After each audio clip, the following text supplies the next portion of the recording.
Good morning, children. Welcome back to the social session of sculptures and buildings, where we have seen yesterday about the Ashoka's pillar and stupas and Buddha stupas or viharas. So we learned that the Buddhist stupas are half round, okay, oval in shaped, half oval, and they were completely closed from inside, and above that there would be some pillars, and these were constructed on a platform. There used to be beautifully decorated gateways were there in order to get onto that platform, and one can perform pradakshina. Pradakshina means going around this stupa. So archaeologists have found the remains of stupas from very early times in several parts of Andhra Pradesh also, like in Amaravati, Battiprolu, Ramatirtham, Saligundam. In all these areas, these Buddhist stupas were found in excavation. A crystal casket containing the relics of Buddha was found at Battiprolu stupa. The relics, in the sense, yesterday I was telling you about the relics.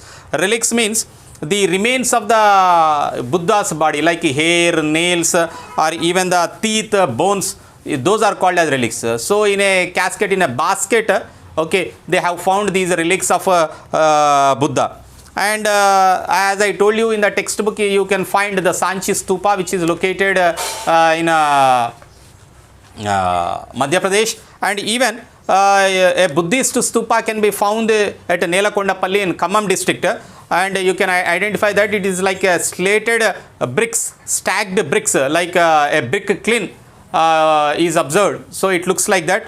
So Amaravati stupa in Guntur district is the most famous one in Andhra Pradesh, and this was built during the rule of Shatavahanas about 1900 years ago. That's the reason why the capital of Andhra Pradesh also, they named it as Amaravati.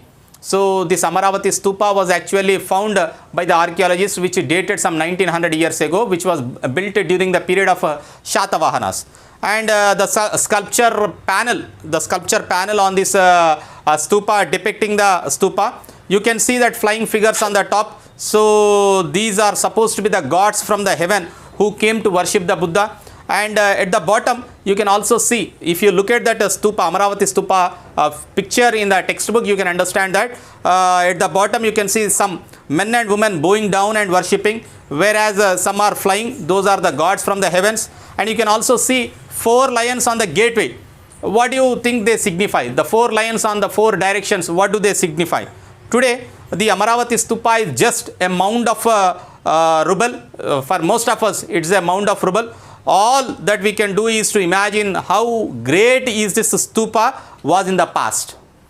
Such a great stupa it was in the past, but it has lost all its prominence today, and it's only a mound of rubble today for all of us. Just a mound of rubble in the sense unwanted things where you post it like a heap. Okay, a heap of stones put together. It's only a mound of rubble today. And the panels help us to imagine how it must have looked some 1900 years ago. And you can also see from the picture that the stupa was covered with panels of sculptures depicting the Buddhist monks and his teachings. These panels were found by the Britishers actually, and were taken away to the London, and they have put it in the London Museum, and they have studied. Even some of the panels that could not be transported were kept in Madras, and even in Madras Museum. Based on these panels, people have tried to imagine how the stupa looked like. And if you look at the picture of reconstruction and compare it with the panel, so there was a plan which has been given in the text, through which you can understand it's a half bound, half oval shaped one. Okay, and there would be a platform, and on 4 sides there were gateways in order to get onto that platform. Another important stupa was found at Nagarjuna Konda stupa. It was a part of Vijayapuri, which was a capital city of Shatavahanas actually. So it was situated on the bank of the river Krishna. So Vijayapuri had a large number of stupas, viharas and palaces, because most of the Shatavahana kings were the followers of the Buddhism, and they have donated generously for the Buddhist viharas and the monasteries. So it also had a beautifully designed amphitheater and ghats leading to the river.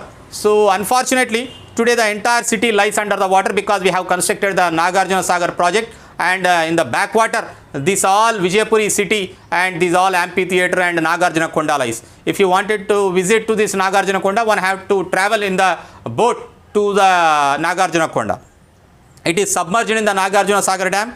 A large number of sculptures and other remains have been removed and kept in a museum nearby there. So if you look at the some of the sculpture panels from Nagarjunakonda and Amaravati given, so these sculpture panels represent the earliest sculptural activity in South India, and these are the glimpses of the lives of the people, those living in those times. And there are some panels which are given in the textbook. Please look into the textbook and find out more about the Amaravati Stupa and the sculptures which have been found in the Nagarjunakonda. So in the next class we will further understand about the importance of these viharas and monasteries in the next class, children. Thank you.